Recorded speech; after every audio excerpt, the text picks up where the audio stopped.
여러분 한 주간 안녕하셨어요? 서양 철학에 의해 최태현 교수입니다. 이제 3주차가 됐네요. 하루바삐의 이 코로나 상황이 진정이 되어서 우리 같이 볼 수 있기를 바랍니다. 자, 수업을 3교시 시작하겠습니다. 오늘 2과, 교재 2과, 그리스 웰빙족의 이상과 꿈, 아리스토텔레스입니다. 여러분 교재는 다 구입하셨죠? 교재를 주문하셔서 꼭 읽고 이 수업을 같이 따라오시기 바랍니다. 우선 3교시에는 그의 시대와 생애에 대해서 하겠습니다. 그의 전체적인 윤곽을 그리는 거죠. 플라톤이 펠로폰네소스 전쟁의 그 패배의 상황에서 아테네에서 태어나서 자라서 그 영향 속에서 소크라테스를 만나고 철학을 했다는 것을 우리가 먼저 시간에 배웠죠. 아리스토텔레스도 이제 그 다음 세대인데요. 그 후에 이 사람은 그 북부의 마케도니아의 정치적 상황과 또 그가 유학 간 아테네의 플라톤과의 관계, 이 두 가지가 그의 삶을 지배했다고 볼 수 있죠. 그도 그러니까 플라톤처럼 전쟁과 연관이 있습니다. 그의 철학적인 삶도 플라톤이 펠로폰네소스 전쟁과 관계가 있는 것처럼 아리스토텔레스도 알렉산더의 페르시아 원정과 그의 생애가 굉장히 밀접하게 관계가 있습니다. 우선 BC 427년에 BC 5세기죠. 플라톤이 출생했죠. 그리고 404년에 스파르타가 아테네를 누르고 승리를 해서 그리스의 패권 국가가 됩니다. 그 영향을 플라톤이 아주 심각하게 받았죠. 그 와중에 한 20년 지난 384년에 저 북쪽 시골에 지금 마케도니아는 우리나라로 보면 저기 평안북도, 함경북도, 뭐 지금 자강도, 양강도 그런 나라예요. 그러니까 얼마나 아테네 사람들이 마케도니아는 그리스 혈통을 가지고 있지만 아주 그 수준이 낮고 야만적이라고 봤겠어요. 거기에 그 도시에서 수도 가까운 도시에서 의사의 아들로 출생을 합니다. 그러니까 그야말로 중산층으로 태어나는 거죠. 그 다음에 371년에 승승장구하던 스파르타가 테베에 패배하면서 힘이 약화되고 테베의 패권도 오래가지 않습니다. 그래서 사실 그리스 전체가 무주공산, 어떤 강력한 패권 국가가 없는 상태에 빠지게 되죠. 그때 17살의 나이로 그 가족과 또 그 주위에서 아리스토텔레스를 아끼는 후원자들의 도움으로 아테네로 유학을 떠납니다. 그때가 367년이에요. 20년 동안 플라톤의 아카데미아에서 공부를 합니다. 진짜 유학생활 20년이면 엄청나게 길죠. 그만큼 철학적으로 숙성할 시간이 충분히 있었죠. 그리고 20년 후인 347년에 플라톤이 사망하고 이제 아카데미아의 운영은 아테네 출신 플라톤의 제자들이 맡는 거죠. 그래서 아리스토텔레스는 저 북쪽에서 시골에서 온 더구나 타국이죠. 마케도니아 출신이기 때문에 찬밥 신세가 되어서 그때부터 여러 나라를 다니면서 왕족이나 귀족의 가정교사 노릇을 하죠. 그러다가 343년에 13살의 알렉산더에게 가정교사가 필요해서 그 아버지인 필리포스 2세가 아리스토텔레스를 고향으로 초청을 합니다. 그래서 왕자의 가정교사가 되는 거죠. 그때부터 3년 동안 알렉산더에게 그야말로 철학과 이 세상에 대해서 세상의 여러 아리스토텔레스의 이제 나중에 얘기하지만 뭐 자연학 부터 시작해서 식물, 뭐 동물, 인간, 인체, 그래서부터 이제 논리학, 형이상학, 그 다음에 정치학, 윤리학 이런 걸 다 기본을 가르쳤겠죠. 그래서 이때 알렉산더와 깊은 관계를 맺게 됩니다. 그리고 얼마 안 지나서 338년에 마케도니아의 필리포스 2세 알렉산더의 아버지가 전 그리스의 나머지 연합군을 물리치고 이 그리스를 장악하게 됩니다. 그래서 이제 마케도니아가 그리스 전체의 맹주가 되는 거죠. 그리고 그들이 그리스 전 국가들이 합쳐서 페르시아, 북쪽 페르시아를 침공하기로 결정을 합니다. 그리고 그 총사령관의 필리포스 2세가 됩니다. 그래서 전쟁 준비를 하고 있는 상황에서 암살되죠. 그래서 알렉산더가 이제 왕이 되는데요. 2년 후에, 즉 336년에 여기 좀 빠졌는데요. 알렉산더가 왕이 됩니다. 그것이 아리스토텔레스에게도 상당한 영향을 주는 거죠. 그때 알렉산더 나이가 20살이었어요. 20살에 여러분 나이 또는 여러분보다 더 어린 나이에 왕이 되어서 이제 그리스 전체의 전권을 장악합니다. 그래서 아버지가 추진했던 페르시아 원정을 2년 후에 왕이 된 2년 후인 334년에 떠나는 거죠. 전 그리스 연합군을 데리고. 그때 같은 해에 재미있게도 알렉산더의 후원을 받아서 엄청난 재정적 후원을 받아서 드디어 아리스토텔레스가 아테네에 다시 입성해서 아카데미아와 다른 또 하나의 대학을 세웁니다. 그게 리케이온이에요. 그래서 그 열주들이 많은 그런 건물이 있는데 리케이온을 설립을 해서 이제 아리스토텔레스 학파가 성립이 되는 거죠. 그런데 알렉산더가 페르시아 원정을 시작을 해서 얼마 안 지나서 페르시아를 정복을 합니다. 대단하죠. 5만 명을 이끌고 가서 100만 명의 군대를 무찌른 거예요. 대단합니다. 그리고 인도까지 쳐들어가요. 그래서 그 모든 지역에 결국 인도에서 도저히 안 돼서 회군을 하지만 그 모든 지역에 지금 페르시아를 지나서 이란, 이라크, 이란, 그 다음에 아프가니스탄, 파키스탄, 인도, 인더스강까지 가서 각 지역에 알렉산드리아라는 도시를 세우고 자기 부하들을 거기에 왕족이나 귀족과 결혼시켜서 거기에 그리스 문명을 전파하고 그리스 제국의 어떤 도시들로 만드는 거죠. 그런 정책을 알렉산더가 썼죠. 그런데 알렉산더가 인도에서 돌아온 후에 바빌론에서 병으로 사망합니다. 33살의 나이에. 그리고 그러자 이제 알렉산더가 죽었다는 소식이 들리자 그동안 아테네에서 이런 알렉산더의 그 마케도니아 세력에 불만을 가지고 있던 억눌려 있던 사람들이 들고 일어나죠. 그래서 그 알렉산더의 후원으로 대학을 세운 아리스토텔레스를 제일 먼저 이제 그 추방을 하는 거죠. 죄목을 걸어서 추방을 합니다. 그래서 추방된 지 1년 후에 62세로 아리스토텔레스가 사망하게 됩니다. 그런데 그래도 마지막에 자기 어머니 집에서 마케도니아에 있는 자기가 사랑하는 어머니 집에서 사망을 한다고 합니다. 이것이 그의 시대와 생애의 과정입니다. 그래서 아리스토텔레스가 알렉산더가 왕이 되지 않았고 알렉산더의 그 자정교사가 되지 않았더라면 아마 리케이온도 설립하지 못했겠죠. 그런 아주 깊은 관계가 있습니다. 아리스토텔레스의 철학은 플라톤이 없이는 생겨나지 않았다고 봐야 되는데요. 물론 플라톤과 다른 길을 갔지만 플라톤한테 20년 동안 배웠거든요.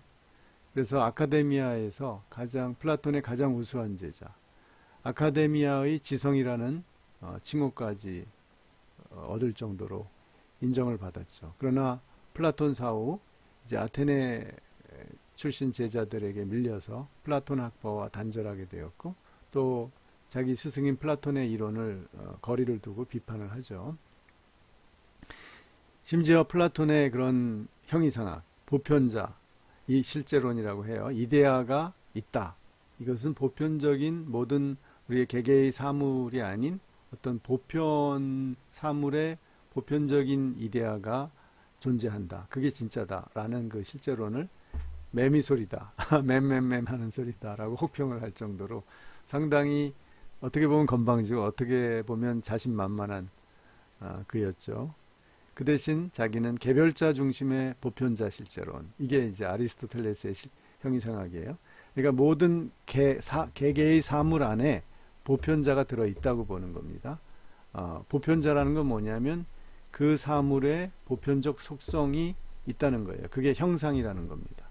개체 안에 보편적 형상이 있고 그것이 바로 종개념, 유개념이라는 거예요. 예를 들면 모든 개, 개의 여러 종류가 있잖아요. 그러나 개라는 종개념이 있죠.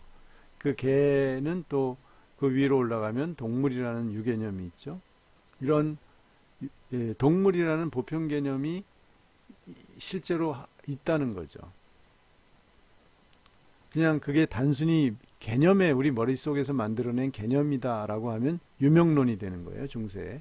그러나 그 보편자가 있다. 그게 형상으로 있다. 그것은 왜 생겼냐? 그 우주의 출발부터 그렇게 구조화되어 있다는 거죠. 그러나 그 보편이 따로 플라톤처럼 이데아 세계에 있는 게 아니에요. 그 사물 안에 들어있어요. 그 보편적인 형상이 들어있어요. 본질이. 변하지 않는 본질이 들어있어요. 그것이 우주의 이치라는 거예요. 이해하셨죠? 아리스토텔레스의 그 진심을 이해해 주셔야 돼요. 그럴듯하잖아요. 모든 컵이면 컵은 다 다른데 이 컵이라는 어떤 본질은 그 안에 객관적으로 있다. 그것이 우주의 구조다. 이렇게 주장하는 겁니다. 그게 플라톤의 이데아 세계가 저기 있다. 이거는 다 우리가 보이는 컵은 이거 가짜다. 이렇게 보는 것보다는 더 경험적으로 설득력이 있죠. 그래서 이제 플라톤, 라파엘로의 그림에 보면 플라톤은 하늘, 이데아를 향하고 아리스토텔레스는 이제 땅을, 현실 세계를 향한다 이거죠. 물론 플라톤도 현실 세계를 잘 다스리려고 했지만 이제 형이상학이 다른 거죠. 그 다음에 방법에 있어서도 플라톤은 다른 학문은 중시하지 않았어요. 기하학을 중시했어요. 피타고라스 이후부터 내려오는. 왜 그러냐? 기하학은 완전한 형태의 기하 형태를 상상할 수 있고 그 다음에 그것을 계산할 수 있거든요. 그러니까 상당히 아이디얼해요. 기하학, 수학이라는 것 자체가 거의 현대 러셀하고 화이트헤드가 밝혀낸 것처럼 논리학하고 수학은 치환이 가능해요. 그러니까 모든 논리학을 수학적 기호로 다 바꿀 수 있는 거죠. 그 정도로 이런 이상적 학문이에요, 기하학도. 그런데 아리스토텔레스는 현실 학문을 중시했습니다. 논리학, 그 현실 학문을 파악하는 도구가 소위 오르가논, 논리학이고, 그 다음에 현실에서는 생물학을 굉장히 중시했어요. 이 사람이 개인적으로는 또 의사의 아들이잖아요. 의사들은 실제 환자의 상태를 보고 그 경험적인 증거를 가지고 그 병의 원인을 이제 사고를 해서 추론을 하고 진단을 하고 그 다음에 약을 쓰고 수술을 하고 이런 거죠. 그리고 굉장히 현실적인 그런 학문과 기술의 중간에 있는 거죠. 의학이라는 것은. 그래서 이게 벌써 기본적으로 학문의 성향이 다른 거죠. 그래서 플라톤은 철학자에 의한 이상적 정치를 또 이제 정치적으로 볼 때 선호했죠. 그러나 아리스토텔레스는 중산층 시민에 의한 중용적 정치를 선호했습니다.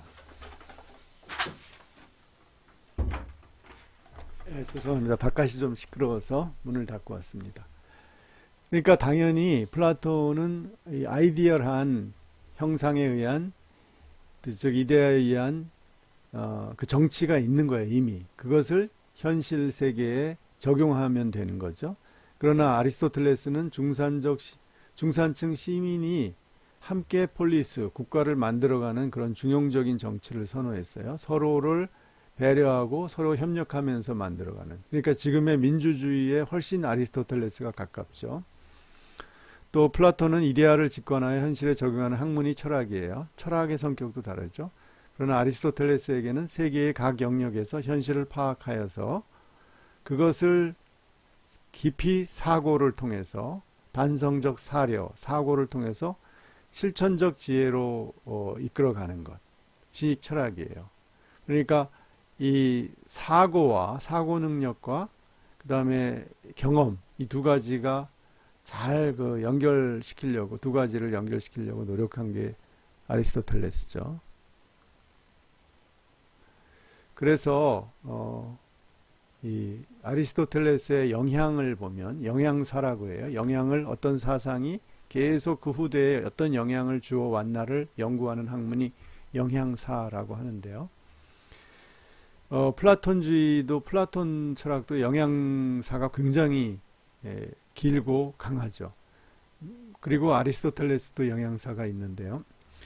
그러나 서양의 신학이나 철학에 보면 플라톤 사상이 더 강력한 영향을 꾸준히 미쳤습니다.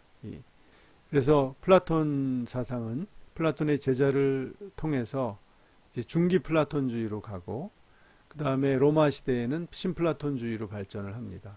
로마의 플로티노스 같은 사람, 그 사람은 이름을 플라톤을 존경한 나머지 플로티노스라고 자기 이름을 질 정도로 플라톤에 심취했어요. 그래서 서양의 고대 시대, 로마 시대까지 그리고 그 이후에 중세까지 꾸준히 영향을 줬어요. 플라톤 철학이. 그래서 주로 신플라톤주의 형태로 영향을 줬죠. 그래서 12세기까지 이제 아리스토텔레스 영향이 플라톤에 비해서 약했습니다. 그러나 왜냐하면 플라톤 책은 다 번역이 돼서 읽을 수 있었는데 아리스토텔레스의 책은 아주 소수의 책, 오르가논, 논리학에 관한 것과 그리고 윤리학인가?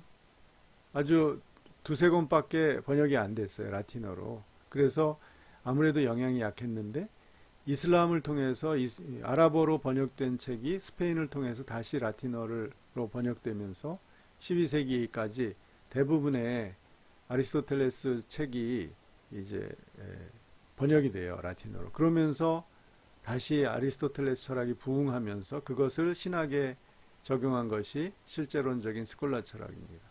그 대표적인 사람이 토마스 아퀴나스고요. 그래서 서양의 그 이후부터 신학과 철학의 주류가 되었고 다른 모든 분과 학문에도 영향을 줍니다. 특히 아리스토텔레스는 정말 다양한 모든 학문 분야에 영향을 끼쳤어요. 그래서 서양 학문 전 영역의 기본 패러다임을 제공했어요. 오늘날 우리가 말하는 논리학, 그 다음에 형이상학의 철학이죠. 그 다음에 자연학, 물리학이죠. 요즘으로 치면 또 생물학도 여기서 다 포함되고요. 광물학, 식물학 이런 거 다 포함됩니다. 그 다음에 윤리학, 정치학, 수사학, 시학. 이건 문학이죠. 수사학, 시학은. 이런 분야가 이제 그의 주전인데요. 정말 학문의 여러 분야에 영향을 준 거죠. 우리 그럼 그의 책을 한 번씩 살펴보죠. 우리나라에 번역되어 있는 아리스토텔레스의 주저입니다. 이 오르가논의 일부가 범주론하고 명제론이 번역되어 있습니다. 그리고 그의 주저인 형이상학, 아주 두꺼운 책인데요. 번역되어 있고 그리고 그의 영혼론, 그의 영혼론은요 인간의 심리학이라고 보면 돼요. 그 무슨 종교적 영혼론이 아니에요. 굉장히 이것도 그러니까 자연학의 인간의 심리와 소위 푸시케에 대한 어떤 그의 고찰을 담은 거예요. 그렇기 때문에 자연학의 일부죠. 그리고 자연학 소론집이라는 게 여러 논문들이 번역되어 있습니다. 그리고 우리가 많이 이야기를 듣는 윤리학. 니코마코스는 아리스토텔레스의 아들의 이름이에요. 그래서 아들에게 이 윤리학에 대해서 가르쳐주는 형태로 이 책이 되어 있습니다. 이 아주 현대 윤리학까지 굉장히 큰 영향을 미친 책이죠. 현대의 덕윤리는 주로 그 카톨릭 철학자들이 만든 윤리인데요. 알레스테어 맥킨타이어 같은 사람들.